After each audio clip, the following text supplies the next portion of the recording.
Labdien! Šodien skatīsimies, kas solās pēc taro kārtīm 2024. gadā lauvām.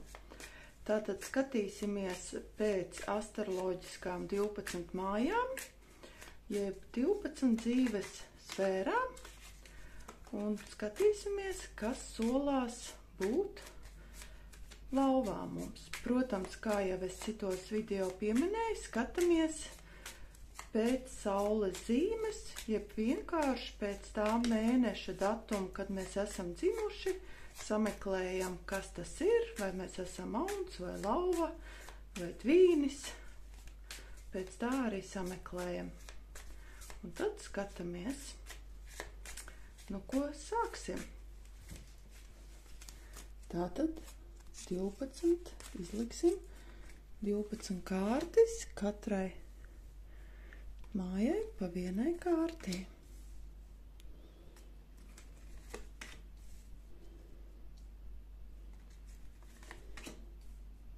Pa priekšu izliksim kārtas un tad sāksim analizēt, kas tad mums ir paredzēts lauvām 2024. gadā.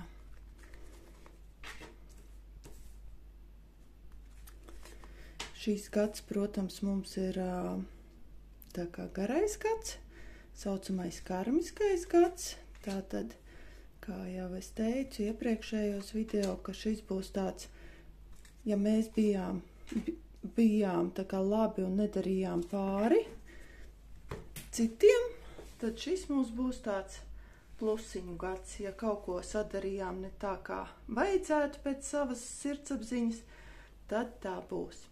Tātad sākam ar pirmo māju, un pirmā māja mums ir es un mana personība. Tā, nu šeit mums ir imperatore.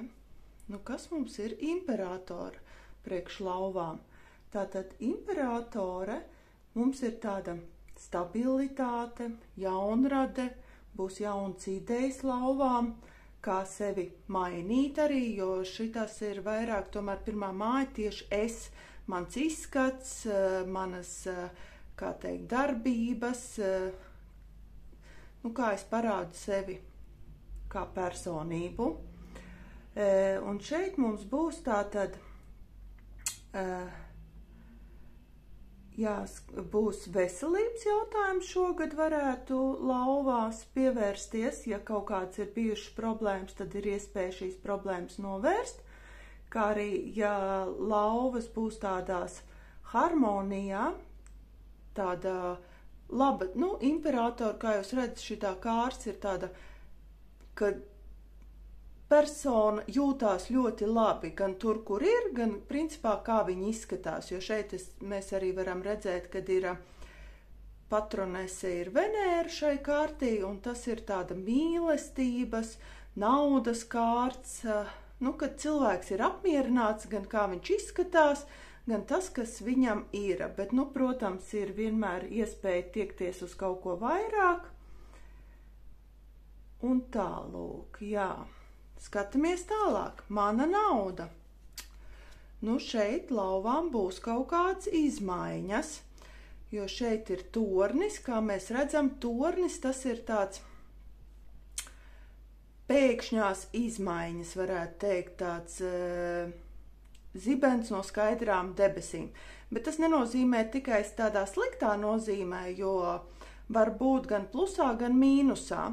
Jo, kā mēs redzam, šeit tornis noārdās līdz pamatiem. Tātad vai nu būs reorganizācija esošajā vietā, vai tikpat labi var būt darba maiņa, gan pēc paša iniciatīvas, gan drīzāk pēc apstākļu sakritības, jeb arī var būt atlaišana, bet tai pašā laikā tas sola, kad būs tūlīt atkal kaut kas jauns vietā, un kad nu, sagrūst vecais, bet vienmēr var uzcelt jauno. Bet arī, nu, Mars šai kārtē ir patronese, un šeit ir, nu, jā, tāds diezgan tāds pēkšņas vairāk, tā kā šitās darbības varētu būt. Vai nu tikpat labi arī kaut kādas idejas par papildu ienākumiem. Nu, kaut kas būs, kaut kāda spontanalitāte būs vērojama lauvām tieši naudas jautājumos un arī enerģijas, jo tā ir arī iekšējā enerģija parāda. Trešā māja mums ir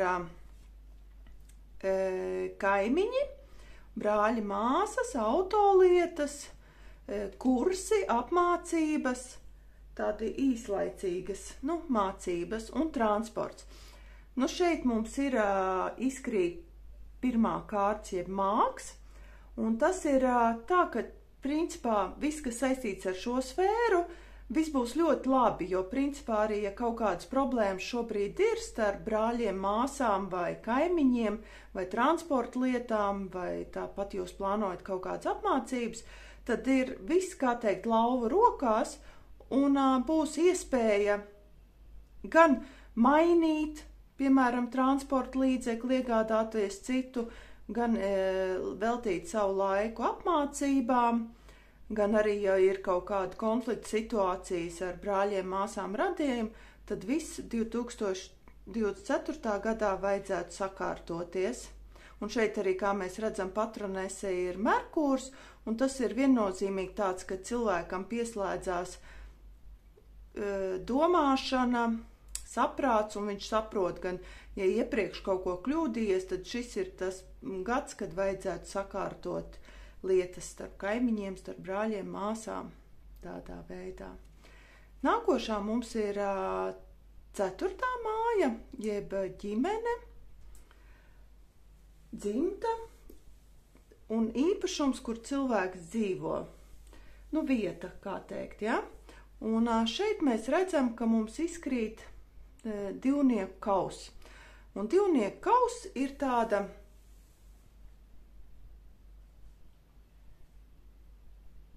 kā teikt, cilvēkam tiek dota izvēle.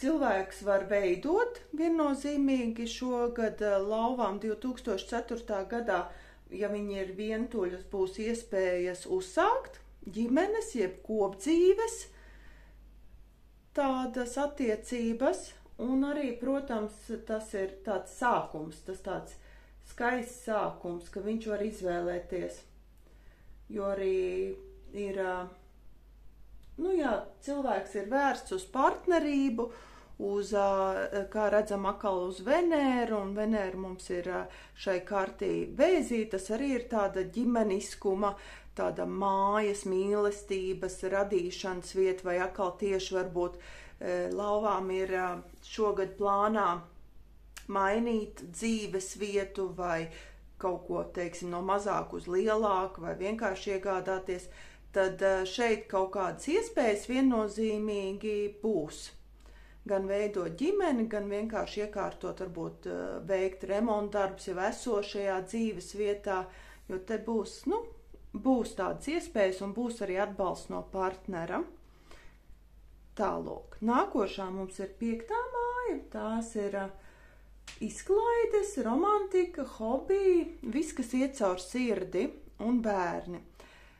Šeit mēs redzam, kad ir divnieku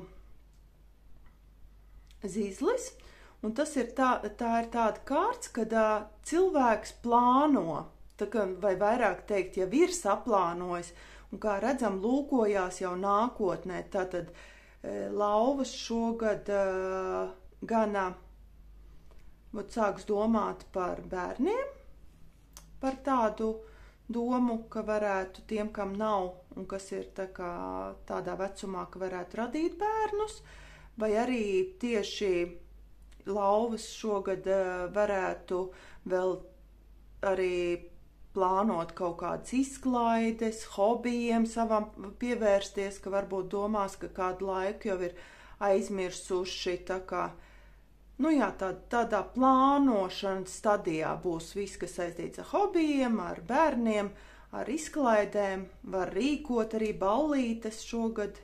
Arī redzam, ka Mars mums dos tādu kustīgumu, tādu savu veidu, kad entuziasmu, ka vajag šeit un tagad. Nākošā mums ir darba māja, jeb vieta, kur jāstrādā, gribam vai negribam, tā arī veselības māja un arī tā kā dzīvnieku māja. Nu, šeit mums izkrīt tā kā 4 zobeni, un te mēs redzam, nu, ka cilvēks ir tādās pārdomās, kā jau mēs skatāmies, ja sasaistam ar otro māju, ja, ka šeit ir tā kā maiņa, jeb pārmaiņas, tad šeit ir tā, ka cilvēks lauva šogad jau ir, nu, tāds, ka viņš jau ir nostagnējis, ka viņš ir ļoti domā par to, ka vai nu man jāmaina darba vieta, vai man ir kaut kur jāpiestrādā, jo acīm redzot kaut kas ar finansēm šobrīd ir tā, ka vai nu ir par maz, vai vienkārši cilvēks ir izaudzis līdz nākamajam līmenim, un viņam ir iedvesmā pelnīt vairāk, kā teikt, ja? Tādā veidā. Tā kā tas ir tāds, jā, ka būs kaut kas, gan arī savu veidu tāds, varbūt cilvēks ir piekusis no esošās darba vietas, no pienākumiem, arī varētu būt tāds nedaudz tā kā apātija, nu tāds tā kā bišķi depresija, nu, ka cilvēks ir tā kā piekusis un viņš gribēs vairāk veltīt laiku sev un pārdomām un atpūtai un tādā veidā. Varbūt atkal tieši, nu, atkal saliekam šīs 2 kārtas kopā, varbūt cilvēks, nu, kā es teicu, var būt iespēja arī, kad atlaiž, tad cilvēks arī domās, kāpēc tieši mani, bet, nu, vienmēr uztveram to vieglāk, jo vienmēr, kad notiek šāda veida pārmaiņas, tad vienmēr liktenis dod pēc neilga laika iespēju atrast citu darbu, kas ir ienesīgāks, kas ir pelnošāks, kas ir priekš cilvēka tā kā sirdī vairāk un tādā veidā. 7. māja mums ir partneru māja, tās ir gan laulības, gan partneru attiecības, un šeit mums izkrīt tā kā 7 zobeni. Nu, šeit mums ir jābūt, bet šeit ir ne tikai pretējais dzimums, ja vīrs un sieva, šeit ir arī darba kolēģi, šeit ir arī jebkurš cilvēks, ko mēs ikdienā satiekam, tāpat kasieri veikalā, jā, un šeit mums būtu jāuzmanās nedaudz, jo mēs tā kā mēģinās vai nu viens variants krāpt, pretējais, nu, tā kā partners mūsu, jā, vīrs, sieva, ja ir, vai nu arī kaut kāds, tā kā, nu jā, kaut kāds, tā kā bišķiņ, tā kā meli kaut kādi, nu, viltība, varētu teikt, ka viltība. Mums ļoti jāskatās, kas mums notiek partneru attiecībās, jā, un šeit ir tā kā varbūt pat varētu teikt, it kā liekas, nu, no vienas puses tādā veidā, ka, nu, tā krāpniecība un meli var atklāties, ka otrs vai kāds no vai darba kolēģi, redziet, ja mēs tā vairāk skatāmies, tad, jo šeit jau 4. mājā, tā kā viss būtu kārtībā, kaut ko cilvēks ir izvēles priekšā, vai varbūt tieši arī šeit šo 7. māju mēs savienojam ar 4.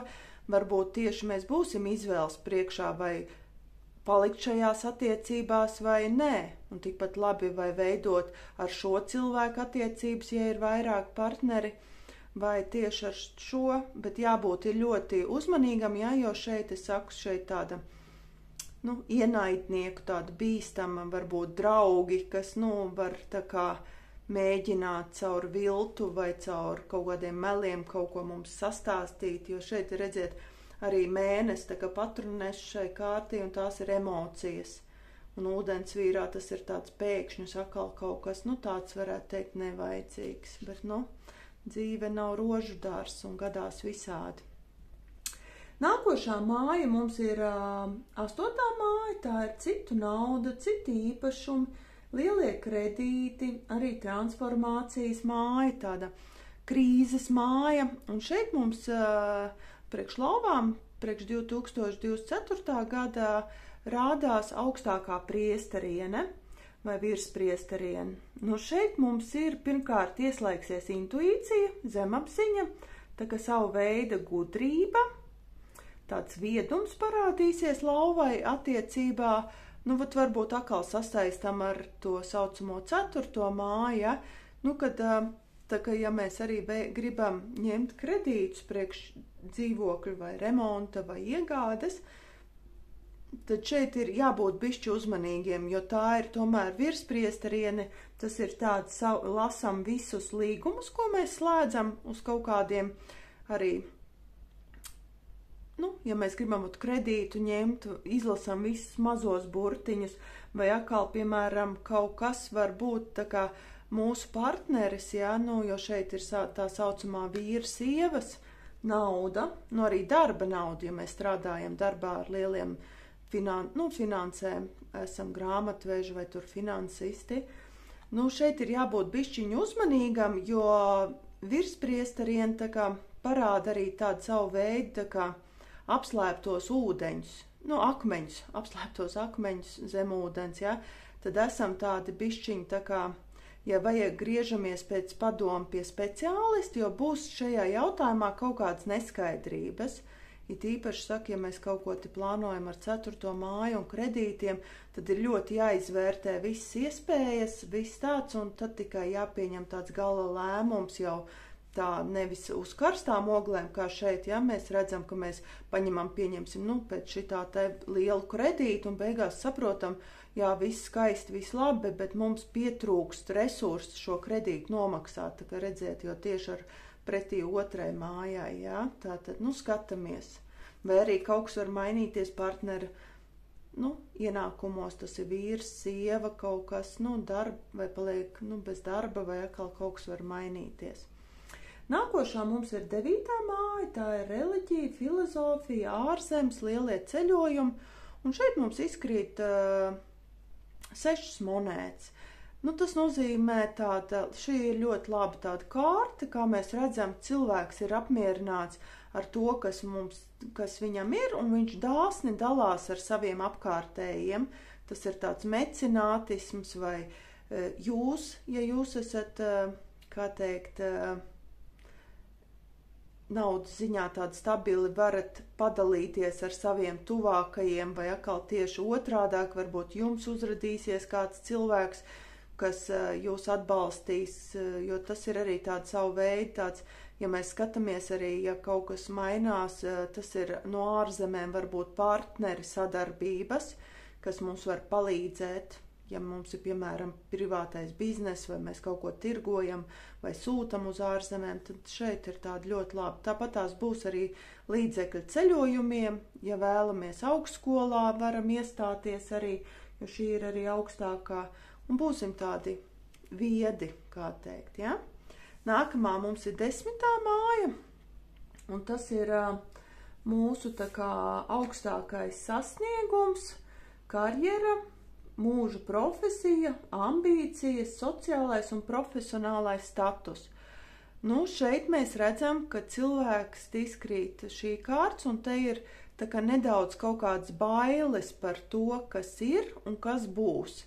Jo cilvēks it kā liekas 9 zobeni, tas ir tāds enerģētiski piepildīts, bet viņš nav pārliecināts, vai viņš ir pareizā vietā un dara to, kas viņam patīk, jo viņš ir tā kā, redziet, mēs tieši atkal sasaistam 10. māja, tas ir augstākais punkts, jeb karjera, un šeit jau 6. māja mums parādīja, ka cilvēks ir tādās pārdomās, un šeit arī tā kā, tāds kaut kāds stresa situācijas. Tikpat labi tas var būt arī attiecībā uz vīru un sievu, kad, kaut kas, redziet, atklāsies, vai kāda krāpniecība, vai kāda meli, un tad mēs domāsim, priekš kam mēs tik daudz esam ieguldījuši laiku, resursus, un vēl kaut ko, ka mums nav ar ko īsti dalīties, vai cilvēks it kā liekas pašpietiekams, bet viņam arī nav ar ko dalīties. Viņš jūtās tā kā vainīgs, tā kā,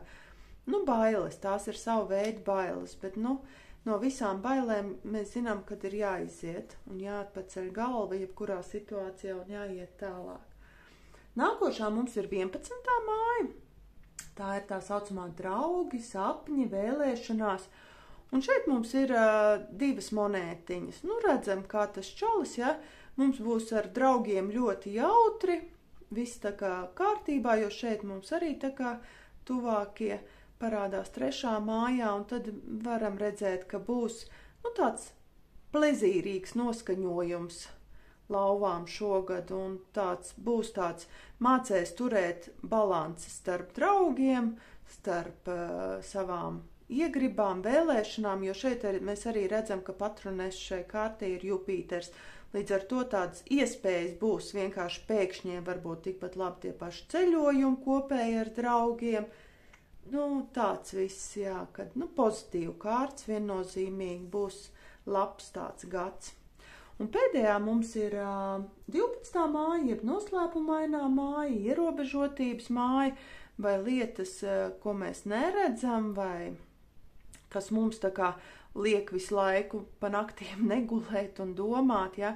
Tad šeit mums ir 9 kausi. It kā no vienas puses šī ir ļoti tāda pozitīva kārts un tāds, ka mēs redzam, ka cilvēks ir apmierināts ar to, kas viņam ir, bet ja mēs runājam par to, ko viņš neredz, tad viņš neredz un nemāk novērtēt to, kas viņam jau ir emocionāli, ja? Tas ir partnerattiecības, ja ir, veido ģimeni un tāds viss, ja, tāds bišķiņ tā kā, it kā liekas būt optimismam un tāds, bet, tā kā nepārliecība par savām, varbūt tieši par savām jūtām pret otru cilvēku, vai, ja mēs šeit skatāmies, būs tādas, attiecībā uz to 10. māju, uz to darba lietām, būs tā kā bišķiņ, ja, jo tieši nauda arī, tāds nedaudz būs apjukums un tā kā,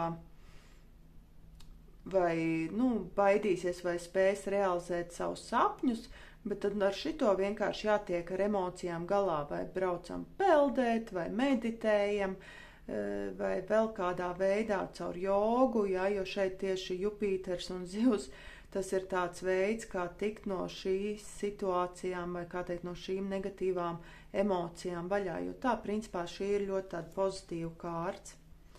Tālūk, lauvas, un tam mums vēl paliek, man ir tāds kārts, kad, viņas nav tā kā taro, ja, bet viņas ir tāds, tā kā, es teiktu, es izvilktu devīzīti, vai kas ir tas, kas šogad lauvām vajadzētu pamēģināt tieši sevī no savas iekšpuses pilnveidot, atraisīt. Tālūk, kāds ir vēstījums no augstākiem spēkiem. Tā, un šeit mums ir atbrīvoties. Šeit arī tāda, ja redzam, kad tieši, ja skatāmies uz 10. māju un 6. ja, varbūt tieši uz šiem lauciņiem un arī naudas lietām, kad jābeidz pretoties visumam, nevajag dzīvot tādās bailēs un uztvert tik ļoti saspringti dzīvi, ka nevajag visu vienmēr kontrolēt, bet vajag dzīvot šeit un tagad un pieņemt tieši to dzīvi, kas jums ir. Un kad vajag strādāt pie sevis un sava spēka iekšpusē, jo vienmēr tā kā augstākie spēki jūs atbalsta. Un ka vajag uzticēties to, ko mēs darām, un darīt to no labākās sirdsapziņas. Tā kā vajag, jā, bišķiņ tā atbrīvoties, jo man teiks, lauvām izskatās šogad tāds bišķiņ no vienas puses tā kā saspringts, it kā liekas, ka tā kā personīgi jūtās labi, tur tāds, bet, bišķi tāds darba jautājumi un attiecību jautājumi tādi būs interesanti lauvām. Bet, neko darīt, katram nāks savu plusiņu mīnusiņu. Tālūk, paldies!